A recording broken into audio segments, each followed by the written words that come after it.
This is, I thought I'd bring it just to show it to you. Thank you. A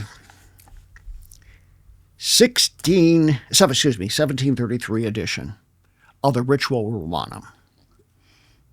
Hand calligraphy. The Rituale Romanum is the Roman Catholic ritual of exorcism, which was established, and we can talk about that. I mean, that's kind of interesting why the Roman Catholic Church did this in 1614. So this is about 100 years later. This is the original in Latin with the proper songs and everything. And it's all hand done, signed by Father Gabriel Amorth, who was still alive that time. They recently did a Russell Crowe movie about him, who was known as the Pope's exorcist. Wow. They sent everybody from the Vatican who was believed to be possessed to him, and he did exorcisms all day long. So I went to the Vatican, spent a day with him. I brought this with me. It's signed Father Gabriel Amorth, one of the greatest men of God that's ever lived. Can you Google him, Steve? You can pull him up. Yeah. Do you mind if I Yeah. check it out? The page is kind of loose there. Got to watch it. I'll be very... How do you spell? How do you spell his name? For Steve? Amorth. How do you spell his name? Father Gabriel Gabriel Amorth. Amorth. There you go. Amorth. It was the most famous Catholic exorcist. Yeah. But here's my point. This is why I'm telling you that story. Oh, wow. This So book is during ancient. the time that I was with him, my wife and I were in his private exorcism chambers, where he does with a group of nuns exorcisms, where he did all day long, every day. That's the guy. Father Amorth, great man of God, wonderful, wonderful man. I said to him, Father Amorth, I would like you to pray over me to see if I have any demons. So he spent some time praying over me. And then he looked at my wife and me with a big grin on his face, and he said, no demons, only angels. No demons, only angels. So my point is, I have it from the highest authorities. I don't have any demons. Il crebatur quis and quae cur sacramante. Look, I studied Latin, but I've long since forgotten Latin. I've never stayed up with it. And I don't know Latin what was for those really means. hut-dwelling Romans, they say. But I have a complete English translation of the Rituale Romanum, and I've read it, and it's incredible. The language, it's very classic language from 1614.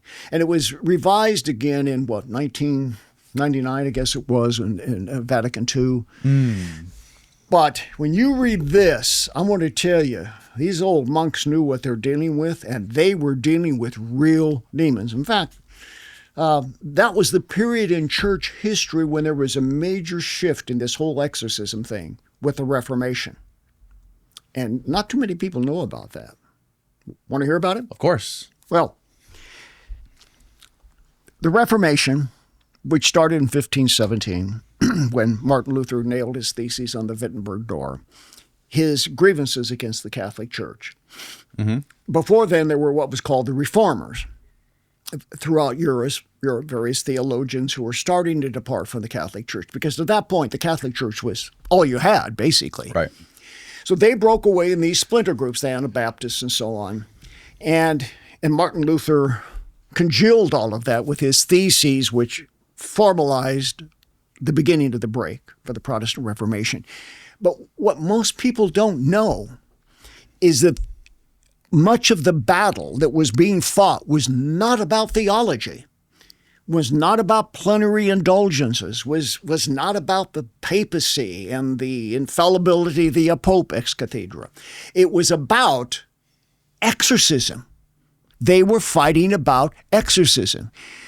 Because if you could cast out demons, then that proved you had the truth. So there was this exorcism competition going on. The Catholics were casting out demons. The Protestants were casting out demons. And they were saying, our method's best because we're Protestants. Our method's best because we're Catholics. And the Catholics, were... That's why they finally codified this. They said, wait a minute, this is getting crazy. Yeah. Everybody's got their own idea. We are going to commission these monks to do a deep study of this and come up with the theology of exorcism, which this book contains. And that's where the battle started. And then gradually, Martin Luther believed in exorcism. He instituted his part of baptism. He cast out demons. He believed in evil spirits inhabiting people. Now, it's gotten away from that over time. Even the Catholics have gotten away from it over time. But there's a resurgence now. My point is, I want you to understand this business about exorcism is not an individual like me coming along as some kind of spiritual entrepreneur deciding, well, nobody's casting out demons. I'll cast out demons and Dr. Phil will talk to me about it. Come on, that's disingenuous. What I'm doing is what many today are trying to do, is to get the church back to the reality of what humanity has known for 6,000 or so years, what the church, both factions, knew during the Middle Ages, is that demons are real, the devil is real, we have a battle on our hands, and we have to go fight it in the name of Jesus Christ.